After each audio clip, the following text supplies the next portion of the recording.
الناس اللي بتسأل هل الأهلي عنده فرصة إن هو يصعد؟ الأهلي عنده فرصة اللي هو يصعد، والفرصة هي إيه؟ إن الأهلي يكسب القطن الكاميروني والهلال السوداني هنا في القاهرة، بشرط إن يكون سان داونز كسب الهلال السوداني يوم السبت في السودان. طبعا هتبقى مباراة كبيرة جدا على سان داونز. في ناس كتير جدا بتقول المباراة سان داونز هيسيبها للهلال عشان الأهلي ما يصعدش. لا، سان داونز راح يلعب من أجل الفوز، اللي هو صعد مركز أول، لان لو خسر من الهلال هيبقى فيه دوشه اللي هو صعد تاني وكلام من ده. فدي فرصه كبيره للنادي الاهلي. انا بقى بحب اوجه رساله للاعبين: انت دلوقتي عندك ماتش مع القطن الكاميروني يوم الجمعه، وماتش سان داونز والهلال يوم السبت. اكسب القطن الكاميروني وسيب مباراه الهلال السوداني مع سان داونز على الله. ممكن الهلال السوداني يخسر من سان داونز، وساعتها انت هيبقى عندك مباراه قويه جدا في مصر مع الهلال السوداني.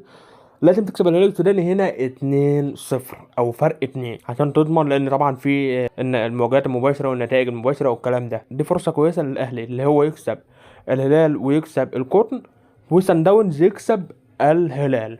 كده الاهلي هيصعد تاني لو ده حصل. لو الهلال خسر من السان داونز والاهلي كسب القطن والهلال، الاهلي هيصعد مركز تاني مش اول. لا، هيكون مركز اول سان داونز، الاهلي مركز تاني.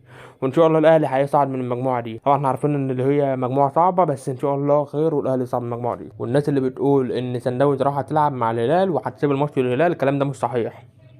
سان داونز راح تلعب علشان الفوز، وكمان علشان تضمن اللي هي صاعده مركز اول، هي مش عاوزه تصعد مركز تاني.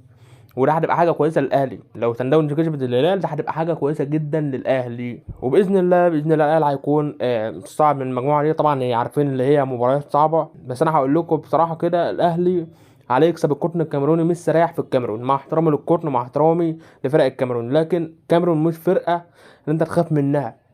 دي فرقه انت عليك تكسبها بسهوله، وتكسبها اكتر من 2 3 4. دي القطن. اما مباراه الهلال هنا في القاهره، لازم الاهلي يكسب الهلال، سواء بقى علشان يصعد او حتى هو خارج من المجموعات. لازم اللي هو يكسب الهلال عشان نرد الاعتبار، لان طبعا احنا عارفين الهلال عمل ايه فينا في السودان. وكمان عاوزين نرد الاعتبار بتاعنا، وباذن الله الاهلي هيقدر اللي هو يفوز على الهلال السوداني. طب ملحوظه كده: لو الهلال كسب سان داون، كده يبقى الاهلي خارج المجموعه بشكل نهائي او بشكل رسمي. فلازم الاهلي اللي هو يكسب القطن. طب لو تعادل مع القطن برضه، الاهلي هيكون خارج المجموعات. اي تعادل في المباراتين الجايين الاهلي هيكون خارج المجموعات. فاحنا نفوز على القطن ونريح نفسنا لحد ما نشوف الهلال وسان داونز هيعملوا ايه. لو سان داونز كسب، هيبقى انت عندك مباراه قويه جدا في القاهره، ولازم تكسب الهلال السوداني سواء عشان تصعد او حتى انت خرجت من المجموعات. لازم برضه تكسب الهلال السوداني. باذن الله الاهلي هيكون صاعد. طبعا ان احنا عارفين ان هتبقى صعبه شويه، لكن الاهلي باذن الله هيكون صاعد والاهلي قدها. وبس كده، وبكده يكون وصلنا لنهايه الفيديو. اشوفكم على خير، مع السلامه.